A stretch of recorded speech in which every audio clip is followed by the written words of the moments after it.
Hi friends, എല്ലാവർക്കും നമസ്കാരം. അപ്പോൾ ഇന്ന് ഞാൻ വളരെ എളുപ്പത്തിൽ ആർക്കും ഉണ്ടാക്കിയെടുക്കാൻ പറ്റുന്ന നല്ലൊരു കറിയാണ് കാണിക്കുന്നത്. ഇത് തേങ്ങയൊന്നും അരയ്ക്കാതെ ഉണ്ടാക്കുന്ന എളുപ്പത്തിൽ ഉണ്ടാക്കാൻ പറ്റുന്ന നല്ലൊരു ഒഴിച്ചുകറിയാണ്. പ്രത്യേകിച്ച് വെജിറ്റേറിയൻസിനും അതുപോലെ തന്നെ നോൺ വെജിറ്റേറിയൻസിനൊക്കെ എന്തായാലും ഇഷ്ടപ്പെടും. ഇപ്പോൾ നോൺ വെജിറ്റേറിയൻസിന് മീൻ പുളിയൊക്കെ, അതായത് ഫിഷൊക്കെ കിട്ടാത്ത സമയത്ത് നല്ല മീൻ പുളിയുടെയൊക്കെ ആ രുചിയിൽ ഉണ്ടാക്കാൻ പറ്റിയ നല്ലൊരു കറിയാണത്. അപ്പോൾ നമുക്ക് കണ്ടു നോക്കാം എങ്ങനെയാണ് ഉണ്ടാക്കുന്നതെന്ന്. അതിന് വേണ്ടിയിട്ട് ഒരു 200 ഗ്രാം, അതായത് ഒരു പാക്കറ്റ് മഷ്റൂമാണ് ഞാൻ എടുത്തിരിക്കുന്നത്. അപ്പം മഷ്റൂം എന്ന് പറഞ്ഞു കഴിഞ്ഞാൽ വെജിറ്റേറിയൻസ് തീർച്ചയായിട്ടും കഴിച്ചിരിക്കേണ്ട ഒന്നാണ് കേട്ടോ. കാരണം നമുക്ക് ഈ B12 ഒക്കെ കുറവ് വന്നു കഴിഞ്ഞാൽ അത് മഷ്റൂമിൽ അത് ഒരുപാടുണ്ട്. അതുപോലെ തന്നെ മഷ്റൂം ഒരുപാട് മാംസ്യം, അതായത് പ്രോട്ടീൻ അടങ്ങിയതാണ്. അപ്പോൾ ഇത് അത്ര ഫ്രഷായിട്ടുള്ള മഷ്റൂം അല്ല, വാങ്ങുമ്പോൾ നല്ല ഫ്രഷായി തന്നെ വാങ്ങിക്കുക കേട്ടോ.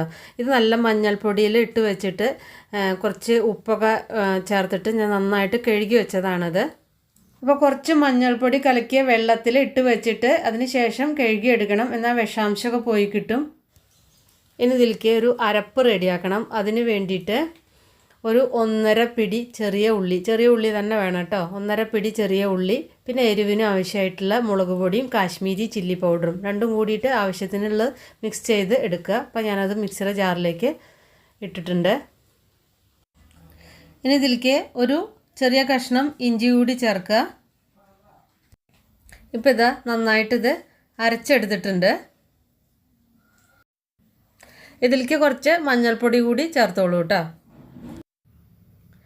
അപ്പം ഇനി ഏത് പാത്രത്തിലാണോ നമ്മൾ ഈ കറി ഉണ്ടാക്കുന്നത് വെച്ചാൽ അതിലേക്ക് നമ്മൾ ഈ മസാല ഇടുക, പിന്നെ ആ മിക്സിയുടെ ജാറ് കഴുകിയ വെള്ളം കൂടി ഒഴിക്കുക. ഇനി ഇതിലേക്ക് മഷ്റൂം കൂടി ചേർക്കുക, എന്നിട്ട് നന്നായിട്ടൊന്ന് മിക്സ് ചെയ്തെടുക്കുക. അപ്പോൾ ആവശ്യത്തിന് വെള്ളം ഒഴിക്കുക കേട്ടോ. ഇതിന് ആവശ്യത്തിന് ഉപ്പും കൂടിയും ചേർക്കുക. ഉപ്പും കൂടിയും ചേർത്തിട്ട് അടുപ്പത്ത് വയ്ക്കാം. ഒരു പിടി കറിവേപ്പില കൂടി ഇതിലേക്ക് ചേർക്കണം. ഇതിലേക്ക് ഒരു പുളിയുള്ള തക്കാളി ചെറുതായിട്ട് അരിഞ്ഞതും പിന്നെ 2-3 പച്ചമുളക് അല്ലെങ്കിൽ നല്ല കാന്താരി മുളകും കൂടി ചേർത്തിട്ട് അടച്ചു വെച്ച് വേവിക്കുക. നല്ല ചാറ് അതായത് ഗ്രേവി നല്ല കുറുകിയ ഒരു പരുവത്തിലാണ് ഇതിന് ടേസ്റ്റ് ഉണ്ടാവുക. അപ്പോൾ ഇതൊരു 5-6 മിനിറ്റ് അടച്ചു വെക്കണം കേട്ടോ. അപ്പോൾ ഞാൻ അടച്ചു വെച്ചിട്ടുണ്ടായിരുന്നു. അപ്പോൾ ഇത് തുറന്നതാണ്. അപ്പോൾ ഇതാ മഷ്റൂം നന്നായിട്ട് വെന്തിട്ടുണ്ട്, പെട്ടെന്ന് വെന്ത് കിട്ടും.